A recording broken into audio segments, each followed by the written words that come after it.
C'est un privilège pour moi de venir vers vous avec la parole de Dieu ouverte. Je vous invite à trouver vos Bibles et les ouvrir à 1 Pierre, l'épître de 1 Pierre et chapitre 4e. Ça fait plusieurs dimanches que nous voyons, plusieurs mois que nous avons entamé ce parcours de 1 Pierre. Et aujourd'hui, nous allons voir le 4e chapitre. Nous parlons d'une vie vécue hors norme. Dieu nous appelle à vivre hors norme. Dans le monde dans lequel nous vivons, il n'est pas acceptable de vivre hors norme. Il faut que nous soyons dans les normes de ce monde pour être acceptés par la majorité des gens. Eh bien, la Bible dit le contraire, qu'il y a des normes pour le chrétien et Dieu nous demande de préparer nos cœurs et appliquer notre cœur à vivre hors norme pour Christ. Dans ce 4e chapitre d'1 Pierre, nous voyons dans les premiers versets, « Ainsi donc, Christ ayant souffert dans la chair, vous aussi armez-vous de la même pensée. » Vivre hors norme pour Dieu, c'est vivre dans la pensée du Christ. La vie chrétienne, c'est suivre les enseignements du Christ. Et c'est ce que nous voulons faire. La vie chrétienne, vécue comme Dieu le demande, c'est une vie vécue hors des normes de ce monde. Trop de chrétiens pensent bien faire en sachant l'idée de la souffrance, en cachant, la souffrance aux disciples. On a tendance de vouloir leur dire que si vous acceptez Christ, il fera en sorte que votre vie soit comme sur les roulettes, que tout ira bien. Mais moi, je préfère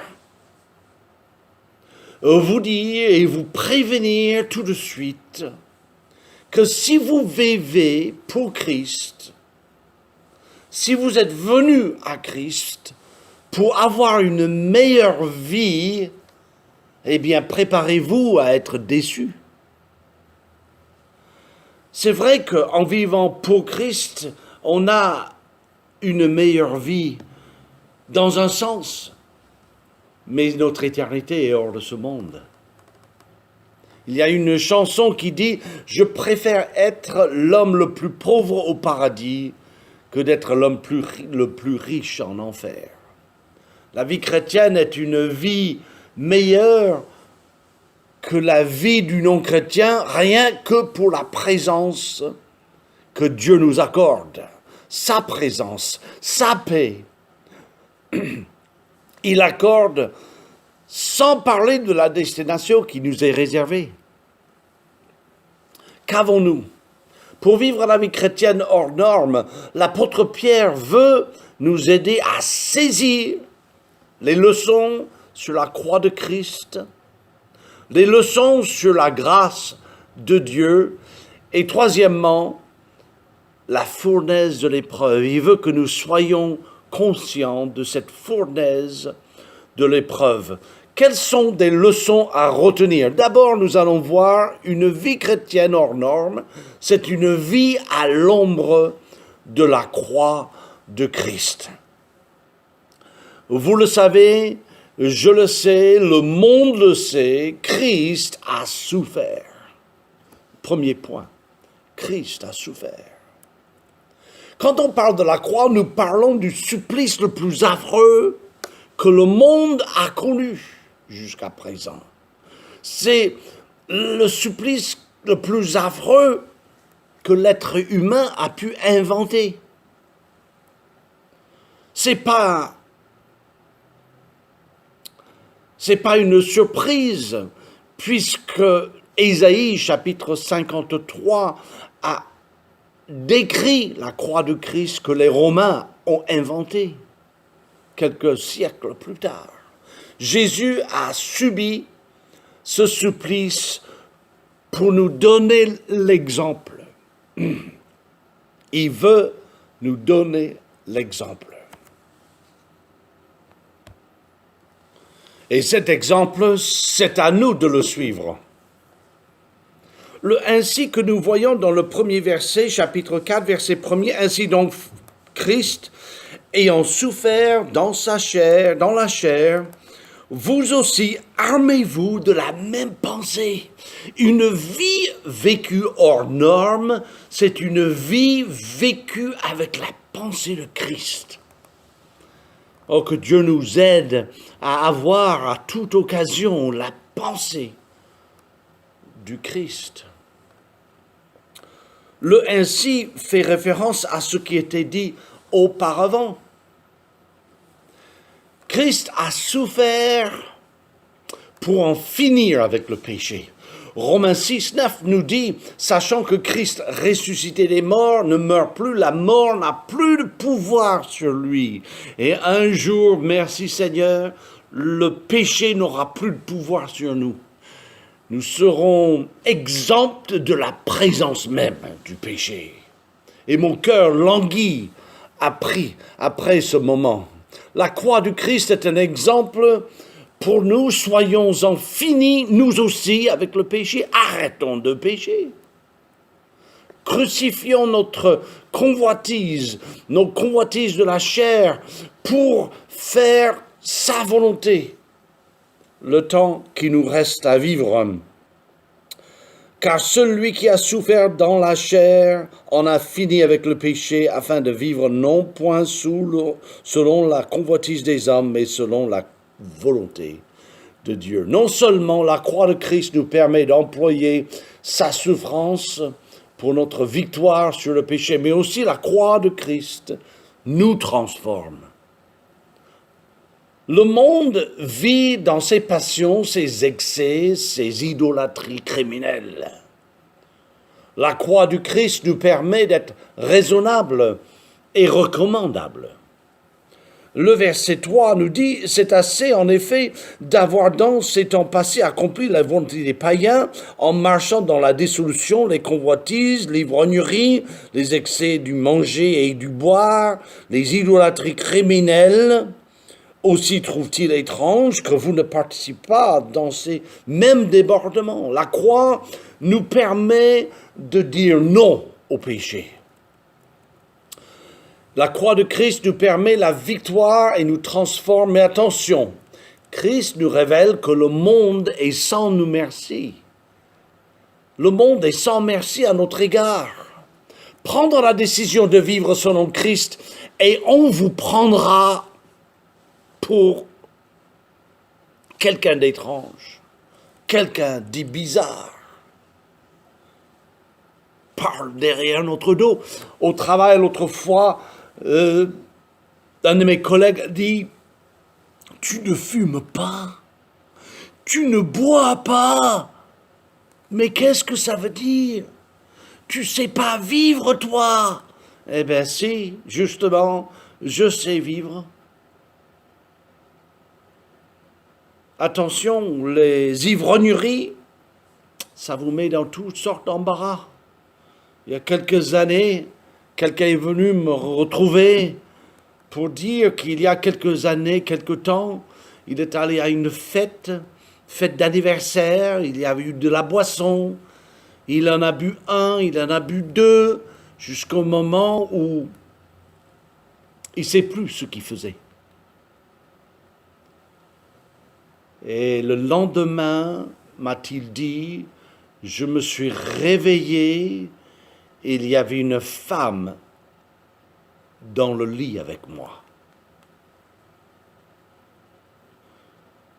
Cette femme-là, 9 mois plus tard, l'a appelé en disant, un tel, citant son nom, je suis enceinte, je viens d'accoucher. Vous savez, si vous ne buvez jamais de l'alcool, vous ne serez jamais enivré.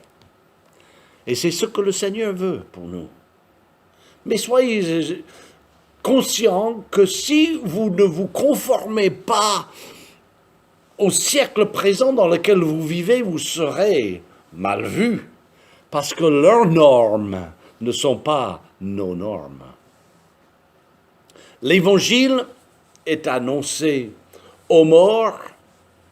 Ils n'acceptent pas le salut, ils seront jugés selon leurs péchés. S'ils acceptent le salut, ils vivront selon l'Esprit. C'est ce que le Seigneur nous appelle à faire, vivre selon l'Esprit. Une vie hors norme, c'est une vie vécue à l'ombre de la croix du Christ. Deuxièmement, c'est une vie qui est baignée dans la grâce de Dieu. La grâce de Dieu. De verset 7 au verset 11, il nous parle soyez des chrétiens de prière.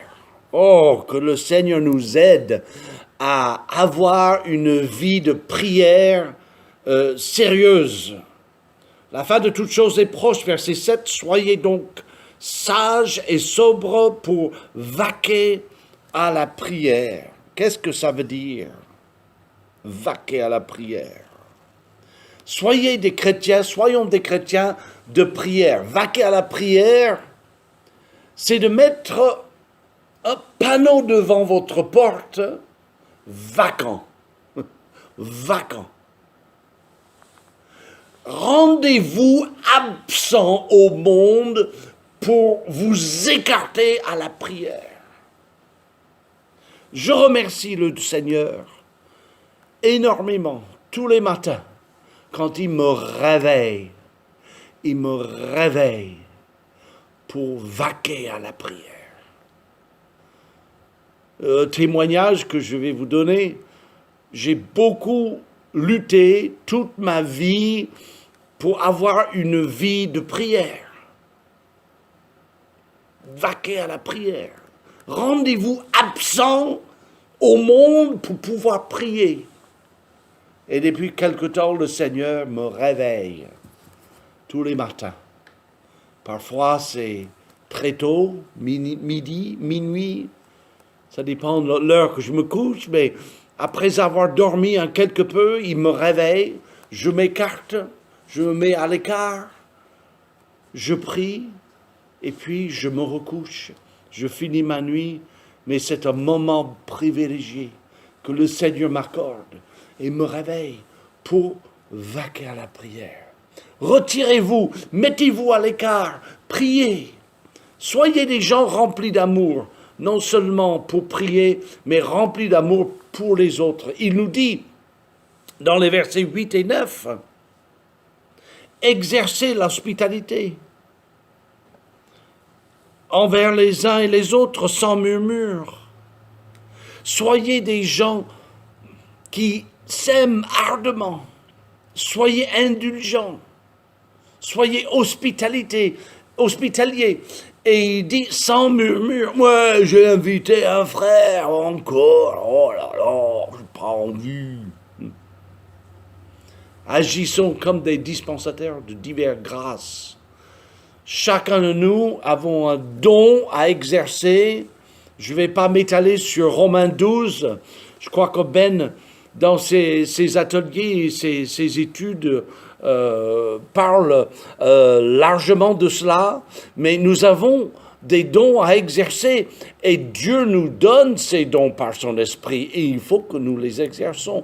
Ce don doit être exercé pour la gloire de Dieu. Regardez verset 11, si quelqu'un parle, que ce soit comme annonçant les oracles de Dieu, si quelqu'un remplit un ministère, qu'il remplit selon la force que Dieu communique, afin qu'en toute chose Dieu soit glorifié par Jésus-Christ, à qui appartient la gloire et la puissance au siècle des siècles. Amen. Faites tout pour la gloire de Dieu, sans murmure ni hésitation. Une vie vécue hors norme, c'est une vie vécue à l'ombre de la croix de Christ. C'est une vie baignée dans la grâce de Dieu. Et troisièmement, c'est une vie dans la fournaise de l'épreuve. La fournaise de l'épreuve.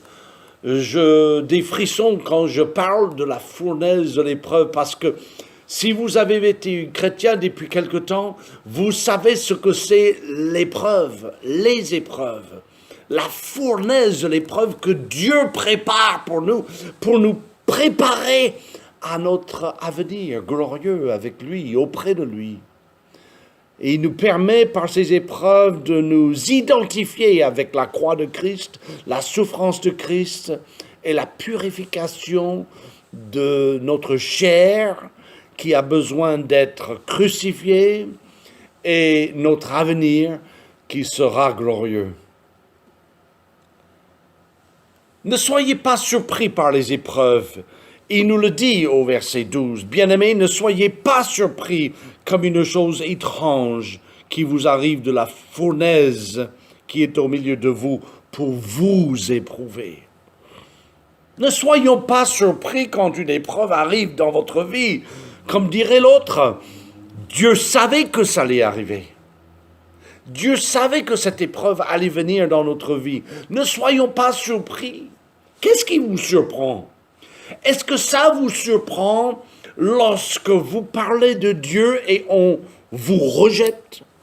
Ou on rejette l'évangile que vous annoncez? Est-ce que ça vous surprend lorsqu'une tuile tombe sur votre tête?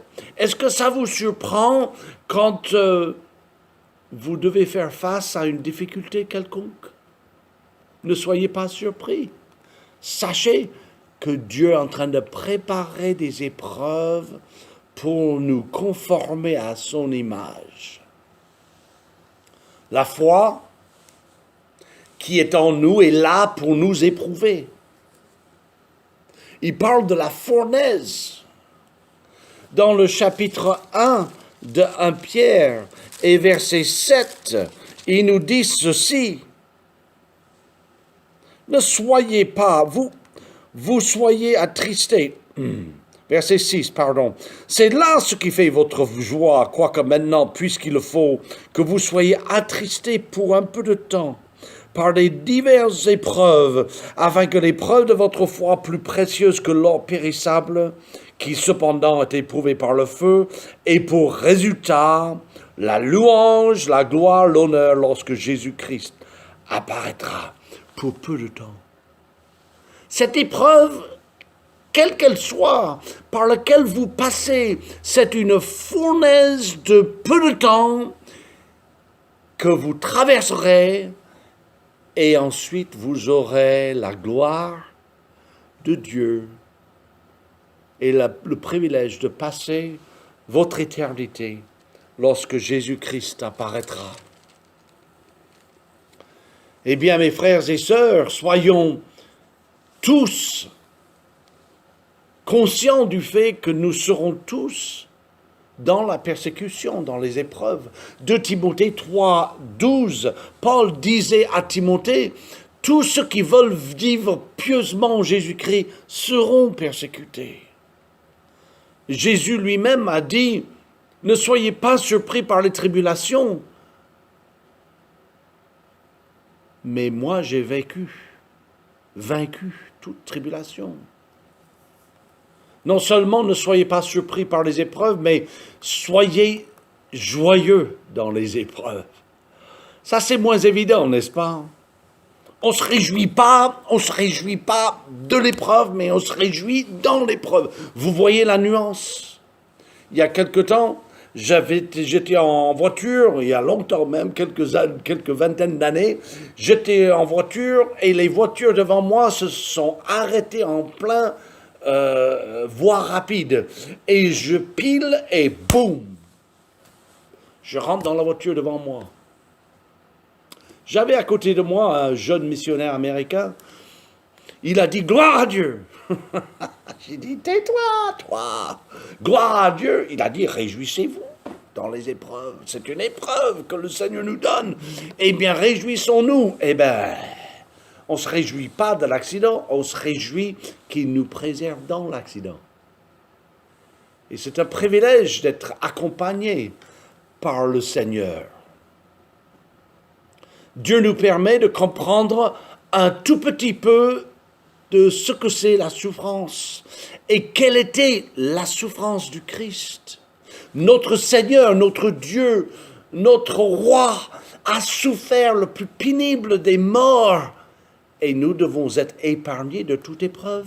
Non, mes amis, soyons conscients que les épreuves vont arriver et soyons conscients que Dieu peut nous bénir même dans les épreuves. Même dans les épreuves, il peut nous bénir. Dieu nous permet de comprendre un tout petit peu de sa souffrance. Vous serez dans l'allégresse lorsque Jésus-Christ apparaîtra. Cette allégresse veut dire simplement se réjouir fortement, d'être extrêmement heureux. Et nous ne savons pas des choses que le Seigneur nous réserve une fois qu'on passe de cette vie à l'autre vie. Nous serons extrêmement heureux. Alors, réjouissons-nous aujourd'hui dans les épreuves qui permettent d'entrer dans nos vies. Si vous êtes outragés pour le nom de Christ, vous êtes heureux. L'Esprit de Dieu repose sur vous. L'apôtre Paul, en Éphésiens chapitre 8 et verset 18, nous disait « J'estime que les souffrances du temps présent ne sauraient être comparées à la gloire à venir, qui sera révélée. » Matthieu 5 et verset 11 nous le dit ceci. « Heureux serez-vous lorsqu'on vous outragera, quand on vous persécutera, et quand on dira faussement de vous toutes sortes de mal à cause de moi. Réjouissez-vous et soyez dans l'allégresse, parce que votre récompense sera grande dans les cieux. Car c'est ainsi qu'on a persécuté des prophètes qui ont été avant vous. » Vous n'êtes pas la première personne d'être outragée pour Christ, pour Dieu. Non, il y en a plein qui ont été avant vous et il y en aura plein après vous. Je me souviens, il y a quelques années, j'étais en train de faire des sondages sur les bords de la Loire et j'interroge monsieur qui était de passage et je commence à lui poser des questions sur Dieu, sur sa croyance et sachant qui je suis et ce que je représente, il commence à me outrager. Il regardait autour de lui, il disait « Je vous déteste, je voudrais vous tuer. Si ce n'était pas pour la police qui est juste là, je vous tuerais, monsieur. »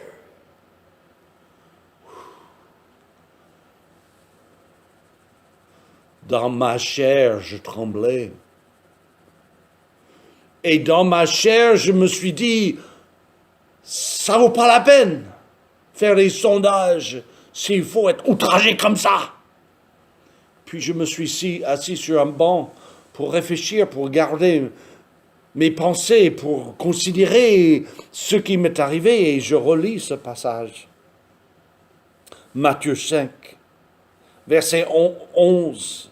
« Heureux serez-vous lorsqu'on vous outragera, quand on vous persécutera, quand on vous dira faussement de vous toutes sortes de mal à cause de moi. » Et je me suis rendu compte que ce qui m'est arrivé, c'était à cause de Jésus. C'était pas à cause de moi, c'était à cause de Jésus. Et il dit, réjouissez-vous, soyez dans l'allégresse, parce que votre récompense sera grande dans les cieux, car ainsi qu'on a persécuté des prophètes qui ont été avant vous.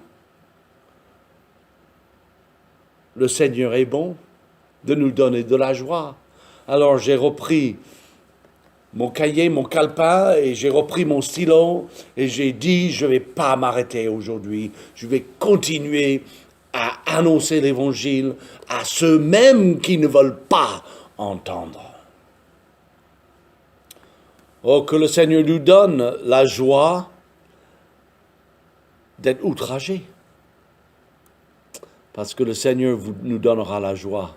Lorsque les épreuves arrivent, Ne soyez pas surpris, soyez dans la joie et agissez. Faites le bien. Ne faites pas subir aux autres ce que vous avez subi. Écartez-vous du comportement que l'on voit dans le monde. Ce comportement que l'on voit dans le monde n'est pas un comportement chrétien. Écartons-nous de ceci.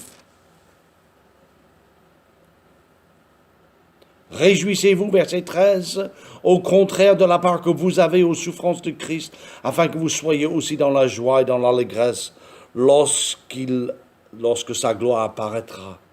Si vous êtes outragés pour le nom de Christ, vous êtes heureux parce que l'Esprit de gloire, l'Esprit de Dieu repose sur vous. Il a été blasphémé par eux, mais il est glorifié par vous. Que nul de vous, en effet, ne souffre comme meurtrier ou voleur ou malfaiteur ou comme s'ingérant dans les affaires d'autrui, mais si quelqu'un souffre comme un chrétien, qu'il n'en ait point honte et que plutôt il glorifie Dieu à cause de ce nom. Car c'est le moment où le jugement va commencer par la maison de Dieu. Or, si c'est par vous qu'il commence, quelle sera la fin de ceux qui n'obéissent pas à l'Évangile? Il y a beaucoup dans ce texte-là, mais nous devons nous écarter du comportement du monde. Si vous souffrez en tant que chrétien, n'ayez pas honte, glorifiez Dieu à cause de ce nom. Le juge arrive. Le juge arrive. Le jugement va commencer par les gens de la foi, le tribunal de Christ. Lorsque l'enlèvement aura lieu, nous monterons au ciel et nous passerons devant le tribunal de Christ où nos œuvres seront jugées pour le bien ou le mal que nous avons fait étant dans notre chair. Notre salut ne sera pas jugé, ça c'est acquis dès que notre foi a été placée en Christ, mais nos œuvres que nous avons accomplies dans la chair, notre fidélité, notre constance chrétienne sera mise à l'épreuve. Le jugement va commencer par nous, mais le jugement terminera par les incrédules, le jugement dernier. Le juge jugera ceux qui nous ont outragés devant le grand trône blanc. Et alors tout sera mis à plat. Et la fin sera saisie par le Seigneur. Dans la conclusion, verset 19, « Ainsi que ceux qui souffrent selon la volonté de Dieu remettent leurs âmes au fidèle Créateur en faisant ce qui est bien. Chrétiens, vivez hors norme, faites le bien, toujours le bien, ne jamais fait rien de mal, et Dieu vous donnera un bon témoignage. » Vivre sa vie chrétienne hors norme, c'est vivre pour Dieu. C'est vivre à l'ombre de la croix. C'est vivre baigné dans la grâce de Dieu. Non seulement pour Dieu pour nous, mais la grâce de Dieu pour les autres. C'est vivre aussi dans la fournaise de l'épreuve. Vivre à l'ombre de la croix, c'est de regarder tout ce que l'on voit avec la croix en vue. Vivre baigné dans la grâce de Dieu, c'est exercer ses dons et son ministère dans l'Église, auprès de sa famille chrétienne, avec le regard de la grâce de Dieu. Vivre dans la fournaise de l'épreuve, c'est attendre les épreuves qui nous approchent de Dieu. Dieu veut l'intimité avec nous. Et les épreuves nous apportent cette intimité, puisque nous nous déchargeons sur lui pour avoir la force qu'il nous donnera pour finir notre vie d'une manière joyeuse. Dieu va nous témoigner d'une profonde joie pendant que l'on fait du bien. Donc faisons du bien et Dieu en sera glorifié. Prions. Notre Dieu, nous te bénissons de la croix que tu as subie pour nous. Merci pour les épreuves qui nous aide à regarder vers ta croix et manifester ta grâce à ceux qui nous entourent. Aide-nous à toujours faire le bien et à vivre notre vie hors norme, afin que ton nom soit glorifié. Au nom de Jésus-Christ, je prie. Amen.